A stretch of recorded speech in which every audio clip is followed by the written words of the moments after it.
Hi, this is Mr. Carlini. I'd like to welcome you back to day 2 of our insulating video. Today we're going to go over how to install fiberglass insulation. So come along.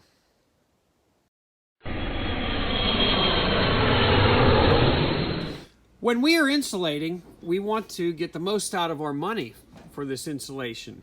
The insulation has to fill the cavity. It can't have any gaps. It has to be tight. The insulation on the ceiling should ride over top of the wall, the thickness of the wall. It's important for it to make it the whole way to the outside of the wall. Many people overlook this space behind the electrical boxes. It's important to get insulation behind there. Take a little time. Take your measurements. Cut the face of the insulation out. Once again, make sure that we have insulation stuffed behind the box to cover up all those holes. There's nothing like reaching over to the light switch or receptacle and feeling cold coming into the house. This is where a lot of heat is lost. Now you're going to be tempted to just jam insulation into the openings. Not a good idea. Let me show you why.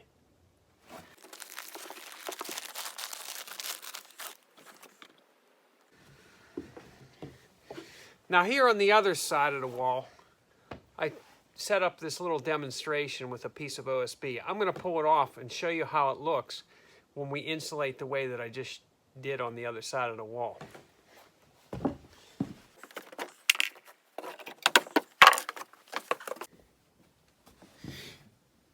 So look at the gaps that were created by just shoving the insulation in. Where wires go through the wall, notice how they push the insulation in. We're trying to get 100% insulation inside of the walls. So here's the proper way to do this when we have a wire or an outlet box. First, I'm going to take the measurement that I need.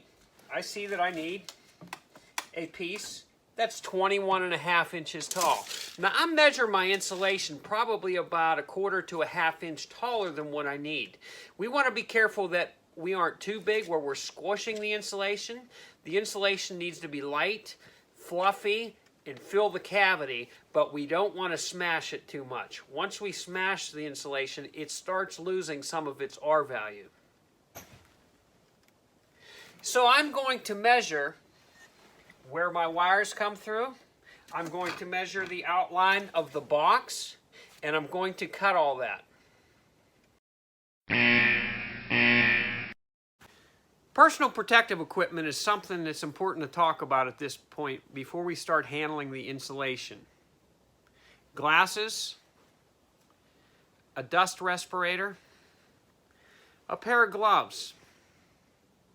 These are all good things to wear, especially the respirator. I know these are hard to come by during this COVID-19 emergency, but your long-term life is worth wearing this mask. You may ask, what's the worst thing's going to happen? I'm going to get itchy. Yeah, we do get itchy when we do this insulation. That's why I wear long sleeves. Is that the big important thing to keep from getting itchy? No, it's not. It's actually the inhalation of the minute pieces of glass. Fiberglass bats are made up of spun glass, just like cotton candy is made. It's very small hairs of glass. They break off and they float through the air. You breathe them in, and where do they go? Into your lungs. Once they're in there, they don't come out. So why do you feel itchy on the outside? Because these microscopic pieces of glass are cutting into your skin.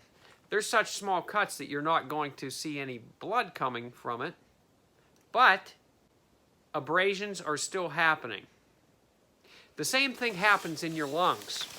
When we breathe in these fibers of fiberglass, it is actually cutting our lungs. It's not going to affect you today or tomorrow, but long-term effects will happen.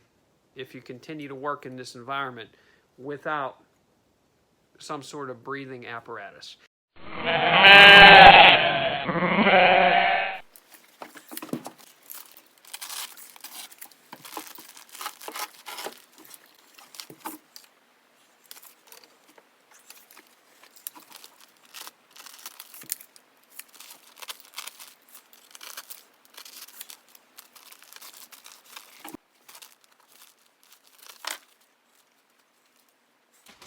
This little piece here is left to go behind the box.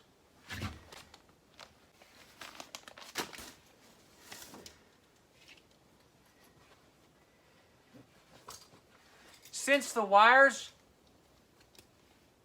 don't come to the front, they're only about halfway into the wall. I'm going to make a cut halfway down through this piece of insulation. And what this will do is wrap around the wire. So how do I put this in? I like to open it up, shove it underneath of the wire, shove our insulation in. Make sure that this part here is tucked behind the box. Now that horizontal cut that I put into the insulation, that actually sandwiches all around the wires. Something I didn't mention was about the paper that is on this bad insulation. The paper is a vapor barrier. That keeps the humidity of the outside from working its way through the walls and coming to the inside of your house. We try to take care into cutting the vapor barrier properly and only having it cut around receptacles. This wouldn't be the best use of a vapor barrier. Missing pieces, too short to make it to the box, or patching in pieces around the pipe. Now, we all want to use up our scraps at times, and it's good to do that. It's wise, and it's the green thing to do. So we could buy insulation in bats that are faced and unfaced. And when I say it's unfaced, it doesn't have the paper membrane on. That's our vapor barrier. So take a look up here. We had our ceiling insulation coming across the ceiling, and this goes up into a skylight. What can we do to remedy that? Do we need to tear it all out and put in new insulation with a vapor barrier? Not at all. We could take sheets of plastic, we could simply staple it over top of the studs, and that creates our vapor barrier between our inside and our unlivable space, which is the attic.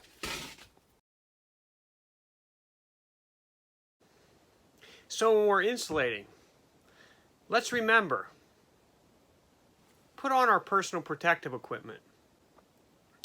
Don't cut corners on insulation.